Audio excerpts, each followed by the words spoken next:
तुम्हारा नशा है तो तुमको भगवान भी हरा नहीं सकता। इस दुनिया में अगर आपका कोई शुभचिंतक है तो वो है माँ बाप। मन दो चीजों से काबू में आएगा। बहुत सारे लोगों को महत्वाकांक्षा और जीवन यापन में फर्क ही नहीं पता। किसी गाने में अमिताभ बच्चन जी के बोल हैं कि नशा शराब में होता तो नाचती बोतल। एम्बिशन एक नशा है, वो जिसको हो जाए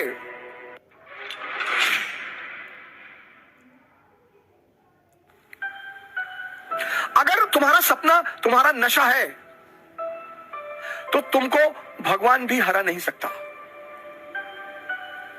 बहुत बड़ा मंत्र है सर ये। अगर तुम्हारा सपना तुम्हारा नशा है, तुम्हारा जो भी सपना है, बहुत सारे लोग सपने उधार मांग के लाते हैं। हमारे पापा चाहते हैं कि हम आईएएस बन जाएं। तुम क्या चाहते हो?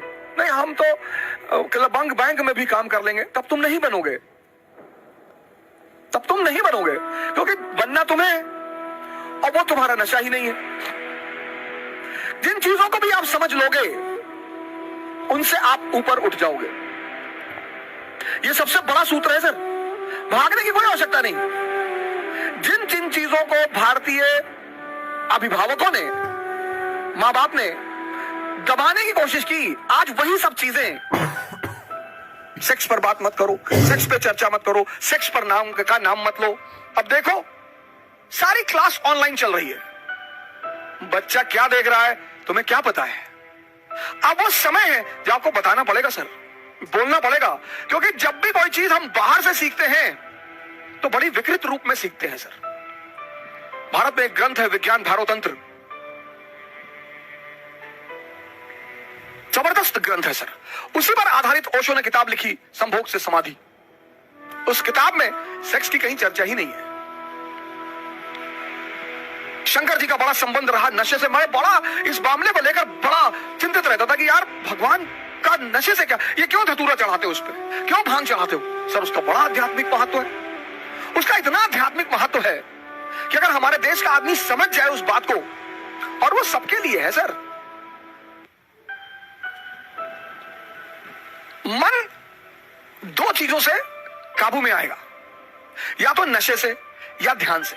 और शंकर जी का संबंध दोनों से है। मजेदार बात देखिए, प्रथम योगी माने जाते हैं विश्व के, ब्रह्मांड के। मन जो है वो दो चीजों से काबू में आएगा, एक तो नशे से। पर नशे से वो कुछ समय के लिए आएगा, कुछ समय के लिए आपको दुनिया का सारा दर्द भुला देगा। 4 घंटे, 5 घंटे, 6 घंटे, लेकिन 6 घंटे बाद वो फिर जिंदा हो जाएगा और दर्द हो जाएगा। फिर जब और दर्द हो जाएगा तो व्यक्ति फिर और नशे की तरफ भागेगा। फिर ऐसा हो जाएगा कि वो नशा उसे मार डालेगा। तो वो नशा, वो धतूरा, वो भांग, वो गांजा, ये जितनी भी नशे की चीजें हैं, ये भोलेनाथ पे चढ़ाई जाती है कि प्रभु ये तुम ले लो और ध्यान हमको दे दो। भारतीय संस्कृति के सुपरस्टार है सर, सुपरस्टार। पौरुष पर बल देते हैं, कपड़े पे ध्यान मत दो, कुर्ता पैजामा डाल लो, निकल लो। ताकत होनी चाहिए कि प्रधानमंत्री के दरवाजे पर खड़े हो जाओ तो भागते हुए बाहर आ जाए। ये सब सूचना दे रहे हैं वो। टाई वाई लगा के, 50,000 का जूता पहन के, डीओ लगा के क्लर्क के सामने जाके खड़े हो कि विधायक जी से मिलना है। वो बैठा है, विधायक जी से मिलना, विधायक जी। पता लगा विधायक जी अंदर दहला पकड़ खेल रहे हैं।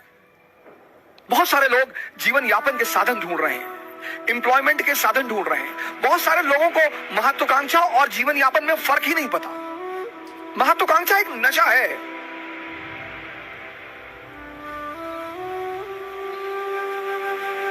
एम्बिशन एक नशा है, वो जिसको हो जाए। नेपोलियन को हो गया।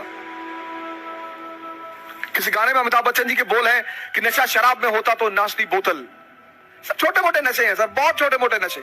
अगर ये आपको प्रभावित करते हैं तो आपका मन विकसित नहीं हुआ सर। नशा तो पद का है सर। आप ये चेक कर लीजिए आपको जीवन में नशा किस चीज का है। अगर इन छोटी मोटी चीजों का है तो आप रह जाएंगे फिर वहीं पे। आप अपना नशा भी चेक करिए सर। मोदी जी को नशा रहा होगा, लालू जी को नशा रहा होगा, इन नशों ने ही इतनी ऊंचाई तक पहुंचाया सर, और किसी की हिम्मत ही नहीं है, और किसी की औकात ही नहीं है। नशा होना चाहिए सर।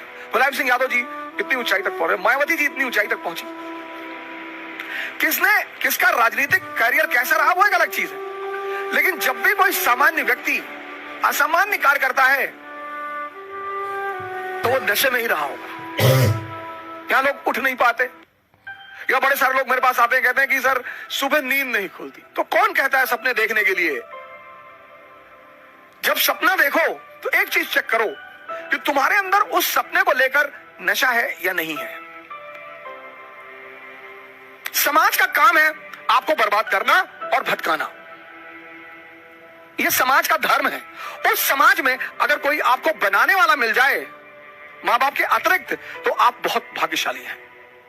इस दुनिया में अगर आपका कोई शुभचिंतक है तो वो है मां बाप, सबके साथ। लेकिन होता क्या है, वो कठोर होते हैं हमारे प्रति। जो भी शुभचिंतक होगा वो कठोर होगा, जिसको शोषण करना होगा वो मृदु होगा। जैसे पड़ोस की आंटी, उनको कोई काम है, और बेटा बबलू कैसे हो बेटा, दिखाई नहीं पड़े, बेटा हमारा आटा लिया देते चक्की से, लो। अब मां इस तरह से नहीं बोलेगी, मां कहेगी बदतमीज कहां मरा हुआ था। तो अब हम ह्यूमन नेचर है हमारा, तो हमें मां बाप बड़े बुरे लगते हैं। लेकिन सूत्र यही है सर, जो भी आपके प्रति कठोर है